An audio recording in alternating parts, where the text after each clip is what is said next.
কেন্দ্রীয় সমিতি আছে নাকি?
মাথা লেগে গেছে, তাহলে ঠিক আছে।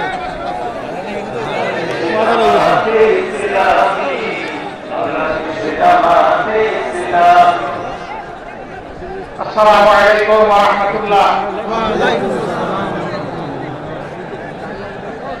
আলহামদুলিল্লাহি রাব্বিল আলামিন ওয়াস সালাতু ওয়াস সালামু আলা রাসূলিল কারীম ওয়া আলা আলিহি ওয়া সাহবিহি ওয়া আহলি বাইতি আজমাইন। বাংলাদেশ জামাত ইসলামী রাজশাহী জেলা এবং মহানগরী কর্তৃক আয়োজিত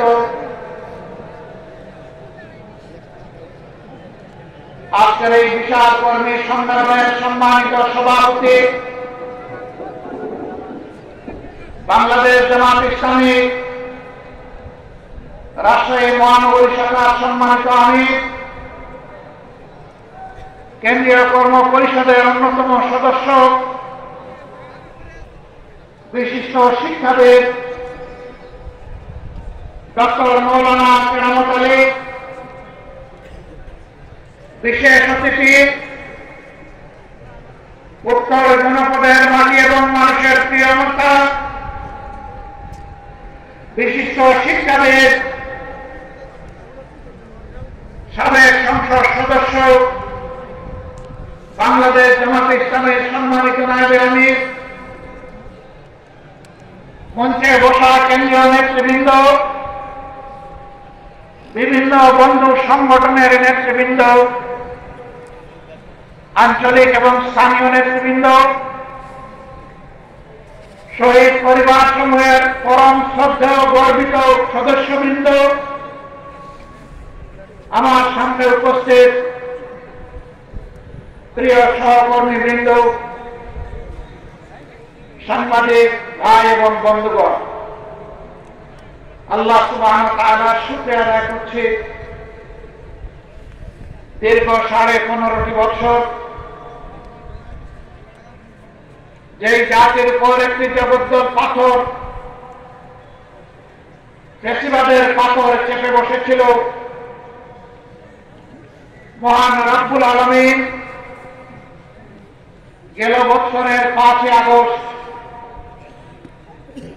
তাদের জুলুমের কবল থেকে এই জাতিকে মুক্তি দান করেছেন। আমরা মহান মাবুদের এই জাতির প্রতি এই মেহেরবানির জন্য হৃদয় নিংড়ানো শুকরিয়া আদায় করছি। আলহামদুলিল্লাহ। আলহামদুলিল্লাহ। প্রিয় সম্মানিত সহকর্মীবৃন্দ, মহান আল্লাহ রাব্বুল আলামিন মেহেরবানি করে আমাদেরকে এই বাংলাদেশে পয়দা করেছেন। এই বাংলাদেশ দল, ধর্ম, গোষ্ঠী নির্বিশেষে এটি আমাদের সকলের বাংলাদেশ। আল্লাহ রাব্বুল আলামিন জানা অজানা অসংখ্য সৃষ্টি মানব জাতির কল্যাণের জন্য পয়দা করেছেন, আর মানুষকে পয়দা করেছেন তার নির্বিচার গোলামের জন্য। মানুষকে পয়দা করেছেন আল্লাহ তাআলার প্রতিনিধিত্ব করার জন্য। গোলামের সকল জাতি করে, কিন্তু প্রতিনিধিত্বের জন্য মানুষরা অন্য কাউকে আল্লাহ তাআলা নির্বাচন করেননি। এটি মহান রবের পক্ষ থেকে মানব জাতির প্রতি এক বিরল উপহার, এক সম্মান, যেই সম্মান আল্লাহর অন্য কোন সৃষ্টির কপালে জুটেনি। এই মানব জাতি শুধু মানুষের কল্যাণের জন্য নয়, এই মানব জাতিকে আল্লাহ তাআলা সমস্ত সৃষ্টির কল্যাণে পয়দা করেছেন, সমস্ত সৃষ্টির শৃঙ্খলা বিধানের দায়িত্ব দিয়েছেন। এই জন্য প্রিয় নবী মুহাম্মদ রাসূলুল্লাহ সাল্লাল্লাহু আলাইহি ওয়াসাল্লাম রাব্বুল আলামিনের পক্ষ থেকে রাহমাতুল লিল আলামিন। আল্লাহ স্বয়ং রাব্বুল আলামিন আর তার প্রিয় নবীকে করেছেন সমস্ত সৃষ্টির জন্য রহমত। আল্লাহু আকবার। আমরা সেই নবীর উম্মত। এ আমাদের পরম সৌভাগ্য। যতদিন পর্যন্ত এই উম্মত এবং বিশ্ববাসী আল্লাহর আইন এবং রাসূল করিম সাল্লাল্লাহু আলাইহি ওয়াসাল্লামের নেতৃত্বকে অনুসরণ করেছে, দুনিয়ার মানুষ সুখ, শান্তি, সম্মান, সমৃদ্ধি এবং সৌন্দর্যকে উপভোগ করেছে। যখনই আল্লাহর হুকুম থেকে মানুষ দূরে সরে গিয়েছে, রাসূল করিম সাল্লাল্লাহু আলাইহি ওয়াসাল্লামের পথ ছেড়ে দিয়ে মানুষের মনগড়া পথ ধরেছে, সেই সমাজ এবং সেই জাতির কপালে অপমান, অপদস্থতা, লাঞ্ছনা এবং নির্যাতন নেমে এসেছে। বাংলাদেশ শতকরা 91% মুসলমান অধ্যুষিত দেশ। এর মানে এই নয় যে মুসলমানরা ছাড়া কেউ দেশে আর শান্তিতে বসবাস করতে পারবে না। মুসলমানরা ছাড়া কেউ এই দেশে সম্মানের সাথে থাকতে পারবে না। মুসলমান ছাড়া কেউ এই দেশে তাদের নাগরিক অধিকার ভোগ করতে পারবে না। বরঞ্চ ইসলাম সমস্ত মানবতার জন্য সব অধিকারের একমাত্র গ্যারান্টি। এটি আমার কথা নয়, এটি স্বয়ং আল্লাহ রাব্বুল আলামিনের কথা। আল্লাহ তাআলা কালামে হাকিমের শেষ যে আয়াতটি নাযিল করেছেন, মেহেরবানি করে মিনার ময়দানে রাসূল করিম সাল্লাল্লাহু আলাইহি ওয়াসাল্লামের জীবনের শেষ থেকে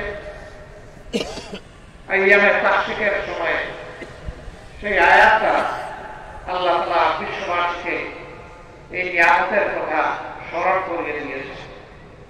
সূরা মায়েদার ৩টি আয়াত, একটি লম্বা আয়াত। এই আয়াতের অংশ বিশেষ আল্লাহ তাআলা স্পষ্ট করে বলেছেন, আল-ইয়াওমা আকমালতু লাকুম দীনাকুম ওয়া আতমামতু আলাইকুম নি'মাতি ওয়া রাদিতু লাকুমুল ইসলাম দীনা। আজ আমি তোমাদের জন্য আমার দিনকে পূর্ণ করলাম, কামেল করে দিলাম। ওয়া আতমামতু আলাইকুম নি'মাতি, আর আমার পক্ষ থেকে তোমাদের জন্য যত নিয়ামত, সব কিছুর ভান্ডার এই দিন, এই ইসলাম, এই কোরআনকে বলে। ওয়া রাদিতু লাকুমুল ইসলাম দীনা, আল্লাহ সন্তুষ্ট চিত্তে চয়ন করে নিয়েছেন, নির্বাচিত করেছেন তোমাদের জীবনযাপনের ব্যবস্থা হিসাবে একমাত্র ইসলাম। অন্য আয়াতে আল্লাহ তাআলা বলেছেন, ইন্নাদ দীনা ইনদাল্লাহি ইসলাম,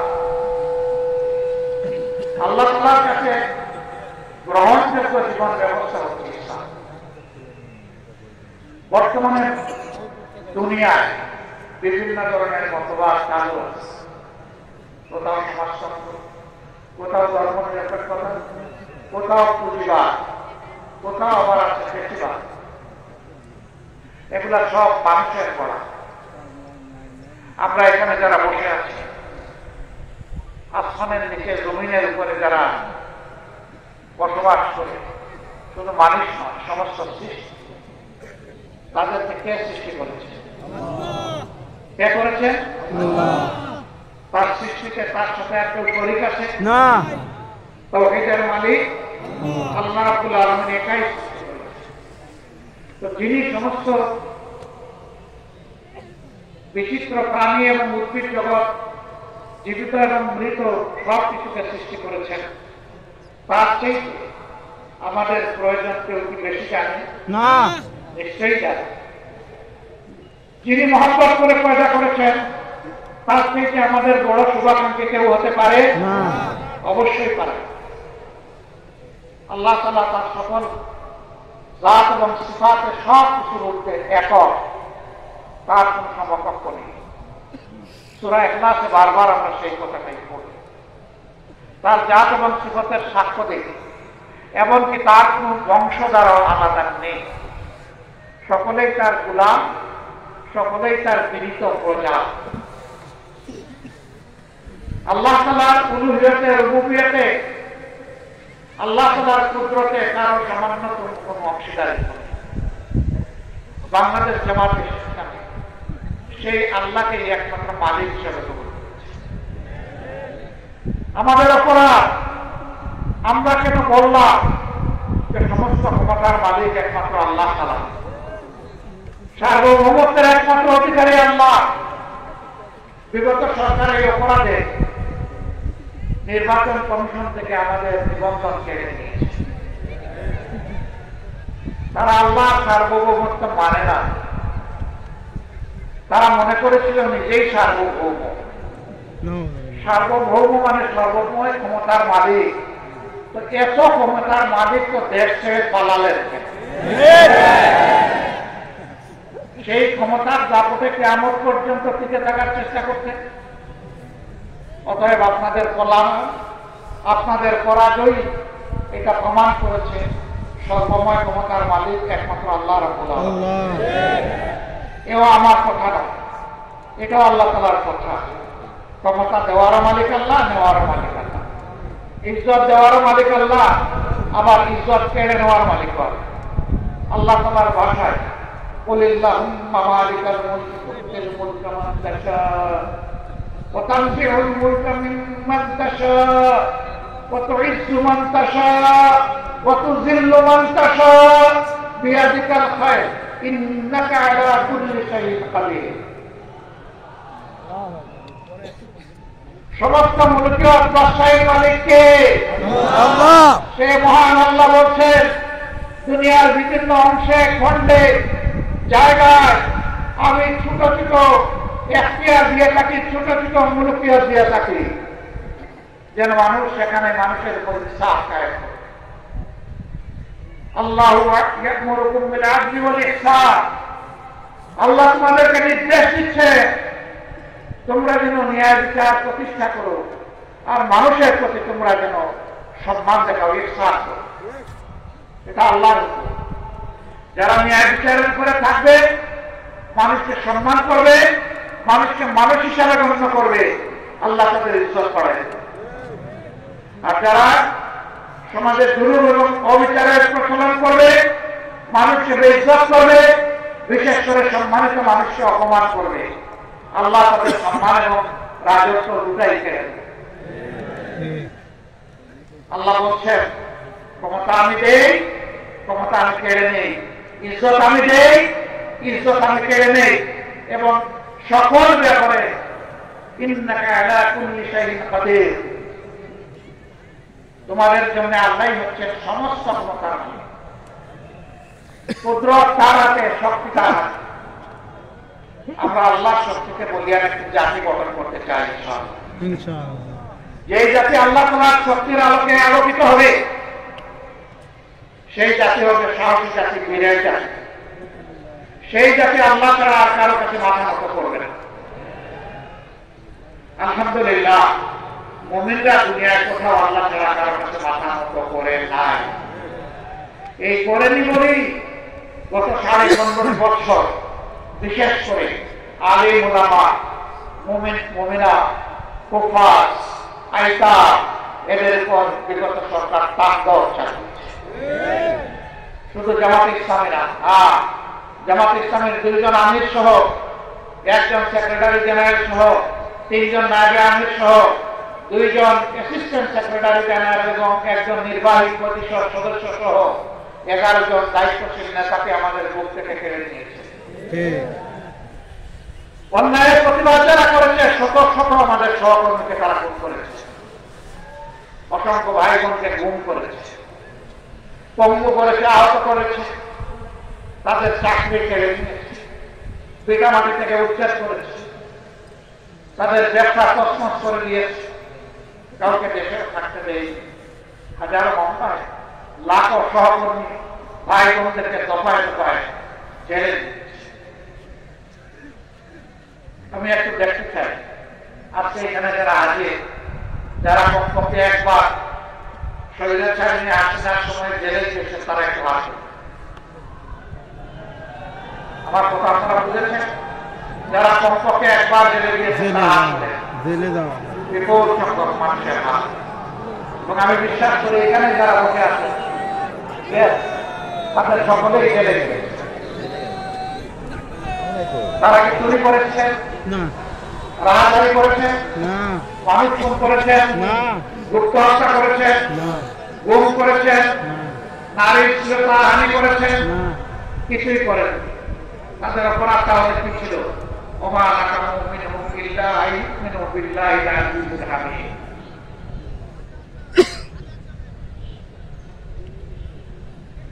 তৌহিদবাদী একদল মানুষ আরবের মাঝখানে ছিল। মুশরিকরা তাদেরকে আগুনে গর্তে নিক্ষেপ করে হত্যা করেছিল। যাদেরকে হত্যা করেছিল তাদেরকে বলা হয় আসহাবুল উখদুদ। আল্লাহ তাআলা সেই গর্তগুলো আমার দেখা শুরু করে দিয়েছে। 1000 বছর আগের স্মৃতি এখনো সেই এলাকা বহন করে চলছে। সেখানে গিয়ে দেখলাম যাদেরকে হত্যা করেছিল পুড়িয়ে তাদের শরীরের হাড়গুলো এখনো বিভিন্ন অংশে ছড়াই আছে।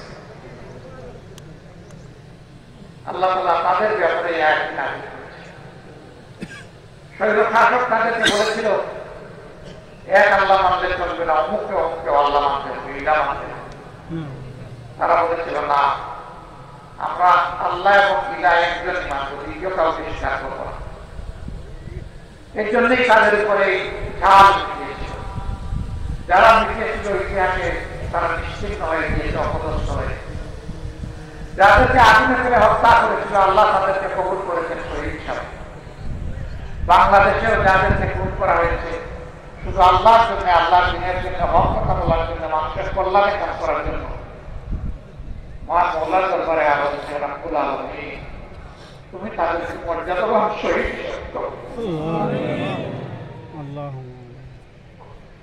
অনেকে হাত পা টুকরা টুকরা, 2টি নয়ন নষ্ট করে দিয়ে, একটা চোখ ক্ষতিগ্রস্ত হবে। আমাদের নেতৃবৃন্দকে ফাঁসির রশিতে ঝুলানো হয়েছে, বাকিদেরকে মৃত্যুর দিকে ফেলে দিতে হবে। আমরা একটা ব্যতীত, আমরা আল্লাহর দরবারে শুকর গুজার করি যদি আমাদের বাগানের এই শ্রেষ্ঠ পুরুষগুলোকে আল্লাহ তাআলা শহীদ হিসাবে করো। হে আল্লাহ, তুমি তোমার জান্নাতের বাগানের ফুল হিসাবে এগুলোকে কবুল করো। শুধু জামাত ইসলামী নয়, ইসলামের জন্য, মানবতার জন্য যারাই জীবন দিয়েছেন আল্লাহ যেন তাদের সকলকে শহীদ হিসাবে করো। আর আহত হয়ে, পঙ্গু হয়ে, এই কষ্টের জীবন নিয়ে যারা বেঁচে আছেন, মহান রবের দরবারে আরজ করে রাব্বুল আলামিন তোমার কুদরতের প্রশান্তির হাতটা তাদের সিনার উপরে উড়ায় দাও, তাদেরকে সবরে জামিন রাখো। সর্বশেষ 15.5 বছর একটানা খুন গুমের সংস্কৃতি চালিয়ে ওদের পিপাসা নিবারণ হয়। শেষ পর্যন্ত 24 পয়লা জুলাই থেকে 5ই আগস্ট এই সময়টা সারা বাংলাদেশে এরা মহা আন্দোলন চালিয়েছে। কি বলেছিল আমাদের কলিজার টুকরা সন্তানেরা? কি বলছিল তাদের দাবি? তারা তো কারো গদি নিয়ে কান দেয়নি। তারা তাদের একটা ন্যায্য ছোট্ট দাবি নিয়ে রাস্তায় এনেছিল। তারা বলেছিল কোটা রাখে, কিন্তু সেটাকে যুক্তিসঙ্গত করে সংস্কার সহ্য করল না। তাদের বিরুদ্ধে গুন্ডা বাহিনী মুঘল বাহিনীকে লেলিয়ে দিল। এই মুঘল বাহিনী বিশ্ববিদ্যালয়গুলোতে ঢুকে ছেলেদেরকে তো পিটালই, আমাদের কলেজে একটা মেয়েগুলোকে পিটাল।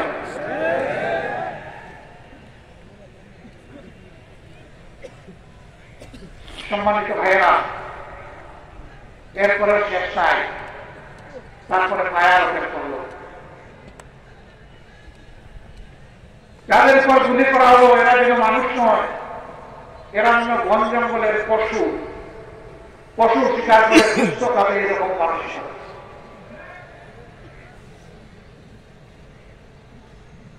কতজন আদম সত্তাকে দুনিয়া থেকে বিদায় করা হয়েছে, সঠিক সাপ দুনিয়া কেউ দিতে পারবে না। আমরা যেখানে একজন শহীদের খবর পেয়েছি, চেষ্টা করেছি তাদের প্রিয় পরিবারের কাছে ছুটে যেতে, সান্ত্বনা দিতে, দুঃখের অংশীদার হতে, তাদের কাছ থেকে দোয়া পেতে।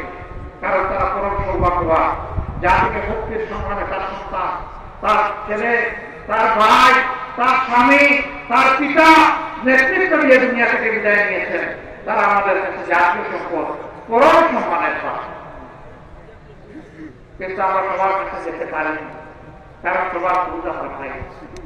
আপনারা দেখেছেন আন্দোলনের শেষ দিনগুলোতে ইন্টারনেট বন্ধ করে দিয়ে সব কিছু অন্ধকারে রেখে অনেক লাশ গুম করা হয়েছে।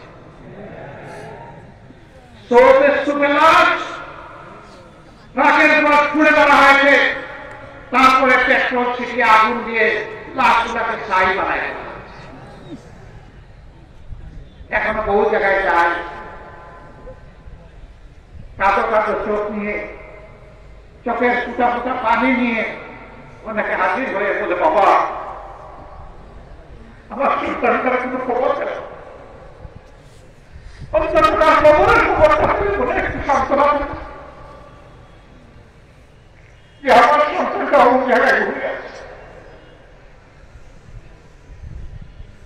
আপনারা কি কোনো খবর জানেন? বলুন এই মানুষগুলোকে কি সান্ত্বনা আমরা দিতে পারি? আমাদের কাছে সান্ত্বনা দেওয়ার মতো কোনো ভাষা থাকে না। আমরা সব ভাষা হারিয়ে ফেলি, তাদের সাথে আমাদের চোখ থেকে তখন পানি ধরে। আপনাদের এই শহরে গুলিপাড়ার একটা ছেলে, ওর নাম মিনারুল, গরিব পরিবারের সন্তান, বয়স কত হবে? 20-22। নারায়ণগঞ্জের একটা গার্মেন্টসে চাকরি করে। তার দুটো ভাই কষ্ট করে রিক্সা চালিয়ে সংসার চালায়। এই ছেলেটা আন্দোলনের সময় বাড়িতে সে রাস্তায় নেমেছিল আন্দোলনকারী মানুষগুলোকে একটু পানি পান করার। কঠিন গরমের সময় একদিকে আগুন করা বলে আসছে, আরেকদিকে সূর্যের তাপ, হাতে কলসি নিয়ে গ্লাস নিয়ে দিয়েছিল মানুষকে পানি। যখন কলসির পানি শেষ হয়ে গেল, কলসি ফেলে দিয়ে সেও আন্দোলনের শরীর করে। জালিমের ভুলে কেটে থাকে একুল গুলি করে দুনিয়াকে নিয়ে গেল। রাস্তায় কি এসেছিলাম তার পরিবারকে দেখে, সেখানে গেলাম। তার মা, তার ভাইয়েরা এবং শহীদের স্ত্রী, তারা অত্যন্ত গুছিয়ে স্বাধীনভাবেই আমাদের সামনে আসছে। একে একে সবাইকে জিজ্ঞেস করলাম, কেউ কথা বলতে পারছে না, শুধুই কাজে। এই যুবতী মেয়েটাকে যখন জিজ্ঞেস করলাম, মা রে তুমি কেমন আছো? মেয়েটিকে ভোট দিলে আলহামদুলিল্লাহ ভালো হচ্ছে। কিন্তু এই কিন্তু বলে কথা তার বন্ধ হয়ে গেল, আর কিছু বলতে পারে না। বেশ কিছুক্ষণ পরে আবার যখন পুত্রকে কেঁদে কেঁদে বলল, আমি তো 6 মাসের অন্তঃসত্ত্বা, আমার গর্বের সন্তানের প্রিয়। ও যখন দুনিয়া আসছে, উঠে যখন কথা ছিল, তখন বাবা ডাকবে না। সম্মানিত ভাইরা, এটাকে কি সান্ত্বনা দেওয়া যায় বলুন? তার প্রথম প্রশ্নের জবাব এইভাবে দেওয়ার চেষ্টা করেছি, মা, এখন থেকে তুমি এবং তোমার এই পরিবারের লোকগুলো আমাদের পরিবারের সদস্য। তোমার গর্বের সন্তান দুনিয়াতে আসক্ত হবে, আল্লাহ তোমাকে নেক আওলাদ দান করুন, দোয়া করি। এরপরে এই সন্তানকে আল্লাহ থেকে ভায়ার দিন থেকেও দোয়া করি। ও যতদিন বড় না হবে, উপার্জন করার উপযুক্ত না হবে, মানুষের মতো মানুষ না হবে, ততদিন পর্যন্ত আমাদের সন্তান সন্ততি, আমাদের নাতি নাতিরা যেভাবে বেড়ে উঠবে, যেভাবে শিক্ষা পাবে, যেভাবে খাবে, যেভাবে করবে, ইনশাআল্লাহ তোমরা সেভাবে থাকবে। আমাদের কোনো শক্তি নাই, আমরা আল্লাহ তাআলার উপর মুতাওয়াক্কিল হয়ে এই দায়িত্ব নিয়েছিলাম। আলহামদুলিল্লাহ, এই মেয়েকে গর্ভ থেকে আল্লাহ তাআলা তাকে একটা সন্তান দুনিয়ায় দান করেছে। দোয়া করি আল্লাহ তাআলা তাকে তাই হায়াত দান, বাপের মতো সেই দিনের মধ্যে হোক। জন্মের সম্ভবত 2-2.5 মাস হয়ে গেছে, 4 মাস হয়ে গেছে। আমি এসে দেখতে পারিনি, আসতে যাবো ইনশাআল্লাহ। এটা আমাদের নৈতিক দায়িত্ব, এদের প্রতি এটা কোনো দয়া নয়, এরকম কারণ যারা রক্ত দিয়ে আজকের এই পরিবেশ আমাদেরকে দিয়ে গিয়েছে, তাদের কাছে আমরা এবং সারা জাতি ঋণী এবং কৃতজ্ঞ। এই ঋণের দায় আমাদেরকে আজীবন পরিশোধ করতে হবে শ্রদ্ধার সাথে। এরকম যত শহীদ বাংলাদেশে আছে, আমরা তাদের প্রতি কৃতজ্ঞ, আমরা তাদের কাছে ঋণী। সাংবাদিক বন্ধুরা আমাদেরকে প্রশ্ন করেছেন, আপনাদের দলের কতজন শহীদ হয়েছে?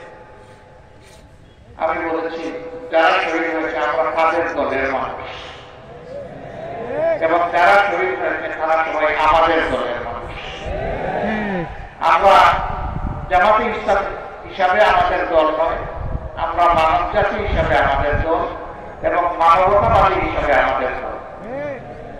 তাদেরকে কোন দলীয় পরিচয়ে আমরা সংকীর্ণ পরিসরে নামাতে চাই না। তারা আমাদের জাতীয় সম্পদ, জাতীয় বীর, তাদেরকে মাথার উপরে শ্রদ্ধায় আমরা তুলে রাখতে চাই। তারা তো পেলে, আত্মীয় স্বজন একটা সান্ত্বনা পেলে, কিন্তু যারা পঙ্গু হয়ে বেঁচে আছে, সাভারের, বীরপুরের সিআরপিতে যারা আছে, বিভিন্ন হাসপাতালে যারা আছে, মেরুদণ্ড গুলিবিদ্ধ হয়ে যাদের কারো 2 পা, কারো 4টি পা অবস্থায় বিছনা থেকে উঠতে পারে না, বসতে পারে না, নিজের হাতে অনেকে তুলে খাবার খায় না। আল্লাহ তাআলা, ও প্রভু, তুমি এই জিন্দা শহীদগুলোকে কবুল করো। এদের জন্য বন্ধু তুমি নিয়োগ করে দাও। বাকি জীবন কোন না কোন মানুষের উপর তাদের নির্ভর করতে হবে। মানুষের অন্তরে তাদের প্রতি শ্রদ্ধা এবং ভালোবাসা পয়দা করবে। এরা বন্ধু আমাদের মানবিক জ্ঞান বলে, আল্লাহ তো মুর্দাকেও চিন্তা করতে পারেন, অসুস্থতা সুস্থতা নিয়ামত দিতে পারেন, কিন্তু আমাদের মানবিক জ্ঞান বলে এরা কখনো জীবনে উঠে বসতে পারে না, হাঁটতে পারে। আবার আমাদের কলিজার টুকরা মুখের সন্তান গুলি করে অনেকের 2টা চোখ বন্ধ করে দেওয়া হয়েছে। দেখেন, আল্লাহ চোখ দিয়েছিলেন তার সৃষ্টির সৌন্দর্য লেখা এবং তার শুকরিয়া আদায় করেছে, কিন্তু নারীরা তাদের প্রতি চোখ দেখে। এরাও আজ গুণের জন্য জীবন্ত লাশ হয়ে গেল, জীবন্ত শহীদ হয়ে গেল। আল্লাহ এদেরও সংজীবন। আমি হাসপাতালে 8 তারিখে আগস্ট মাসের ঢাকা বিভিন্ন হাসপাতালে আহত বন্ধুদের কাছে গিয়েছিলাম, তাদের বেডের কথা বসে জিজ্ঞেস করেছি কেমন আছে সবাই, বলে যে আলহামদুলিল্লাহ ভালো আছে। আলহামদুলিল্লাহ ভালো আছে, তোমার এক পা নেই, এক পা নেই, কারো দুই পা নেই, তুমি ভালো আছো? বলে যে হ্যাঁ আলহামদুলিল্লাহ ভালো আছো। এত কষ্ট নিয়ে ভালো আছো কিভাবে? বলে যে কারণে রাস্তায় নেমেছিলাম আমাদের উদ্দেশ্য সফল হয়েছে। কি কারণে রাস্তায় নেমেছি? আমরা স্বাধীনতার জন্য লড়াই করতে নেমেছিলাম, আমরা স্বাধীন হয়েছি। আল্লাহু আকবার। তার হাত নাই, পা নাই, চলে গেছে, চোখ নাই, চলে গেছে, সেদিকে খেয়াল নাই, বলছে যে জাতি স্বাধীন হয়েছে। একটা গোষ্ঠীর, একটা দলের জোর করে চাপানো গুলামি থেকে এই জাতি মুক্তি পেয়েছে। সম্মানিত ভাইয়েরা, বলেছিলাম এ বুকের সোনা, তোমার তো একটা হাত চলে গেল, পা চলে গেল, তুমি তো আর স্বাভাবিক জীবনে আসতে পারবে না। জাতির প্রয়োজনে আগামীতে যদি এমনকি লড়াইয়ের প্রয়োজন হয়, তখন তো আর তোমার পক্ষে কিছু করা সম্ভব হবে না। চিৎকার দিয়ে বলে অবশ্যই হবে। যদি আল্লাহ আমাদেরকে হায়াত দেন অবশ্যই হবে। হাত একটা জাতির জন্য দিয়েছে, প্রয়োজনে আরেকটা হাত দেবে। যে জাতির বীরেরা, সন্তানেরা এইরকম জাতির জন্য, জাতির স্বাধীনতার জন্য, মানবতার জন্য বীরের মতো গর্জন করতে পারে, ইনশাআল্লাহ এই জাতির পর আর কোন ষড়যন্ত্র বাস্তবায়ন হবে না। ভাইরা, 10 মাসের সন্তান কোলে মা নেমে এসেছিলেন রাস্তায়, ঢাকার রাস্তায়। সাংবাদিক বন্ধু প্রশ্ন করেছে, আপনি কি কাজ করেছেন? এই অবুঝ শিশুকে তুলে নিয়ে আপনি রাস্তায় এসেছেন, বহু গুলি চলতেছে, একের পর এক শহীদ হয়ে যাচ্ছে, পঙ্গু হয়ে যাচ্ছে, রক্তের বন্যায় রাজপথ ভেসে যাচ্ছে, আপনি কেন এই অবুঝ শিশুকে নিয়ে রাস্তায় নেমে আসছেন? আমার এই মা জবাব দিয়েছিলেন, শিশু এই তুলে যেটা দেখছেন এইটাই আমার একমাত্র শিশু নয়। আজকে বাংলাদেশের রাস্তায় 56,000 বর্গ মাইলে যতগুলা যুবক যুবতী নেমে এসেছে, সবগুলো আমার সন্তান। আমি ওই সন্তানদের সাথে সংহতি, একাত্মতা প্রকাশ করার জন্য রাস্তায় এসেছি। আল্লাহু আকবার। 7-8 বছরের একটা ছেলে হাতের মধ্যে ইটের টুকরা নিয়ে পুলিশের দিকে তেড়ে যাচ্ছে। যুবকরা তাকে থামানোর চেষ্টা করছে, এই তুমি কি করছো? কি করছো? তুমি চুক্ত মানুষ, এগুলির সামনে তুমি এইভাবে আসছো কেন? আন্দোলন করতে। কেন আন্দোলন করো? ওরা আমার ভাইকে খুন করেছে, আমি প্রতিশোধ নেব। কে তোমার ভাই? বলে যে আমার ভাই আবু সাইদ। তোমার বাড়ি রংপুর? না, আমার বাড়ি ঢাকায়। তো আবু সাইদ তোমার ভাই হয় কিভাবে? ওই যে জাতির মুক্তির জন্য লড়াই করেছে এবং জীবন দিয়েছে, সেই তো আমার ভাই। এই সুস্থ শিশুটি মগজের মধ্যে, তার কণ্ঠের মধ্যে এই কথা কে দান করলেন? আল্লাহ রাব্বুল আলামিন। যুবকরা বলতেছে, তুমি যাও, আমরা তোমার পক্ষে লড়াই করবো। যা তুমি দিয়ে বলতে ছাড়েন মিয়া, আপনার আন্দোলন আপনি করেন, আমার আন্দোলন আমাকে করতে দেন। এরপরে ওরা কৌতূহল সাথে জিজ্ঞেস করেছে, তোমার মা বাবা আছে? আছে। ওই গুলির মুখে তুমি যদি শহীদ হয়ে যাও, তাহলে তোমার মা বাবা থাকবে না? না, আজকে ঘর থেকে বের হওয়ার সময় মা বাবাকে চুমু দিয়ে বলেছি, আমি যদি শহীদ হয়ে যাই আমার জন্য তোমরা দুঃখ করো না, আমার জন্য তোমরা কেঁদো না। আল্লাহু আকবার। আল্লাহ তাআলার কাছে আরজ করে রাব্বুল ইজ্জত এই জাতির মায়েদের গর্বে এই ধরনের বেশি বেশি করে বীর সন্তান জন্ম। এরা যেন জাতির পাহারাদার। সম্মানিত ভাইয়েরা, এই দেশে অনেকে শাসন করেছেন, আগামীতে হয়তো আল্লাহ যাদেরকে পছন্দ করবেন তারা এই জাতির খেদমতের দায়িত্ব পালন করবেন। আমাদের সন্তানেরা এত এত রক্ত কেন দিল, জীবন কেন দিল, পঙ্গু কেন হল? তারা চেয়েছে সমাজ থেকে সব ধরনের দুঃশাসন এবং দুর্নীতির কবর রচনা হোক। 5 তারিখের পরে রাজশাহী, যেটাকে এডুকেশন ভিলেজ বলা হয়, শিক্ষার গ্রাম, অসংখ্য শিক্ষা প্রতিষ্ঠান আলহামদুলিল্লাহ এখানে আছে। এটা আল্লাহর এক নিয়ামত। আমি আশা করি 5 তারিখের পরে রাজশাহীতে কোনো চাঁদাবাজি হয় না, রাজশাহীতে কোনো চাঁদাবাজি হয় না। এখানকার মানুষ ভদ্র, এখানকার মানুষ বিনয়ী, এখানকার মানুষ সৎ, কেউ চাঁদাবাজি এখানে করে না, ঠিক না? এখানেও চাঁদাবাজি হয়, এখানেও ফুটপাত দখল হয়, হাট বাজার, বালু মহাট, জল মহাট, বিভিন্ন যানবাহনের স্ট্যান্ড সবগুলোতে দখলদারি হয়। তাহলে আমাদের এই শহীদদের রক্তের প্রতি এইটাকে ভালোবাসা, এটাকে সম্মান, এই কাজ যারা করে বিনয়ের সাথে তাদেরকে অনুরোধ করে এই কাজটা ছেড়ে দেয়। মেহরবানি করে এই কাজটা করবেন না, আমাদের শহীদদের আত্মার কষ্ট হবে, মানবতা অপমানিত হবে, লাঞ্ছিত হবে। বন্ধু এই কাজটা ছেড়ে দেয়, ভাই আল্লাহর অর্থে এই কাজগুলো ছেড়ে দেয়, এই কাজ আর করবে না। অফিস আদালতে যারা ঘুষ বাণিজ্য করে, আবার মামলা বাণিজ্য অনেকে করে, তাদের প্রতি আমাদের আন্তরিক অনুরোধ, ভাই কাজগুলো করিয়ে না, আমাদের শহীদের আত্মা কষ্ট পাবে। আর আমাদের জীবন্ত সন্তানেরা যারা শহীদ হওয়ার নিয়ত করে ঘর থেকে বের হয়ে রাস্তায় সেদিন লাখো লাখো সন্তান, কোটি কোটি সন্তান নেমেছিল, তারা অন্তরে বড় কষ্ট পাবে। তাদেরকে কষ্ট দেবেন না মেহরবানি। তবে যদি আমাদের এই বিনয়ী অনুরোধ কেউ না মানে, তাহলে তাদের জেনে রাখা উচিত যুদ্ধ আমাদের শেষ হয়।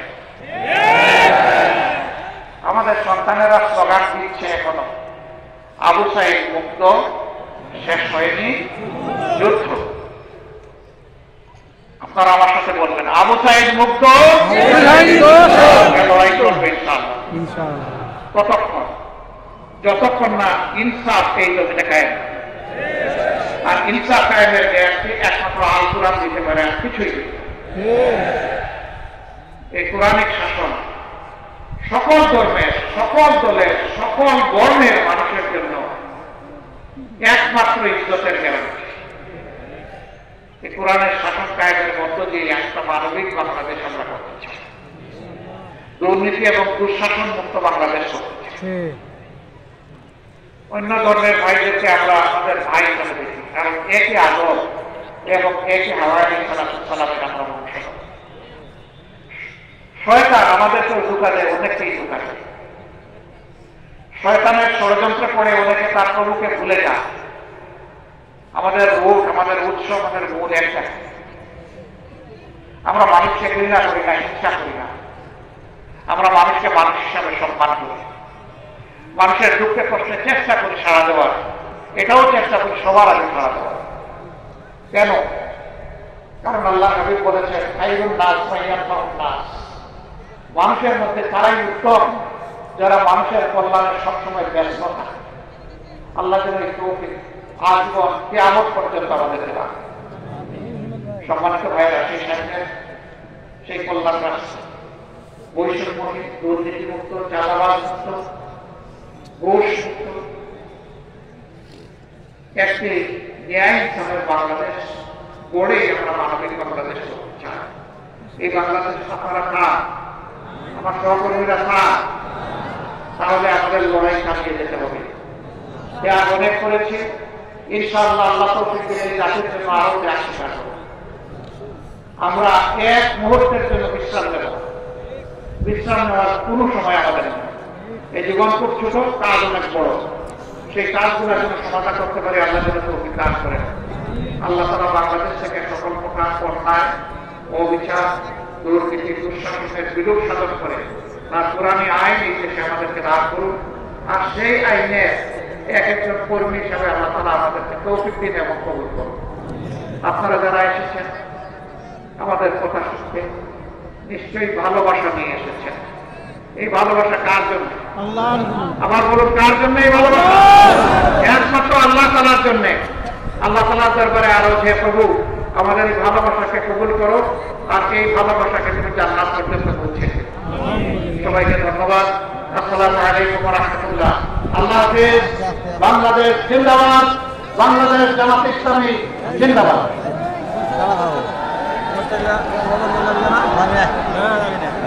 আমি একটু সুযোগ নেব সম্মানিত শহীদ পরিবারের সদস্যরা এখানে বসে আছেন।